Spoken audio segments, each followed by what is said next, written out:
નમસ્કાર મિત્રો, આજે આપણે બનાવીશું રાગીના મોદક। તે માટે સામગ્રીમાં જોઈશે રાગીનો લોટ, ઘી, ગોળ, સિંગદાણા અને થોડું પાણી। તો સૌપ્રથમ આપણે એક કઢાઈ લઈશું અને તેમાં થોડું ઘી નાખીશું।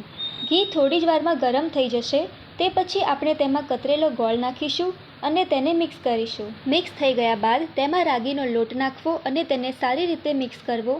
ચમચાથી હલાવીશું। બધી બાજુએથી ચોકસાઈપૂર્વક લોટનું મિશ્રણ કરીશું। મિક્સ થઈ ગયા બાદ તેમાં સિંગદાણાનો ભૂકો નાખીશું અને મિક્સ કરીશું। સ્વાદ માટે તમે કાજુ બદામ તેમજ ડ્રાયફ્રૂટ્સ પણ મિક્સ કરી શકો છો। તે પછી આ લોટને એક બીજી પ્લેટમાં કાઢી દઈશું અને મોદક માટેના બીબામાં તેને સારી રીતે ગોઠવી દઈશું।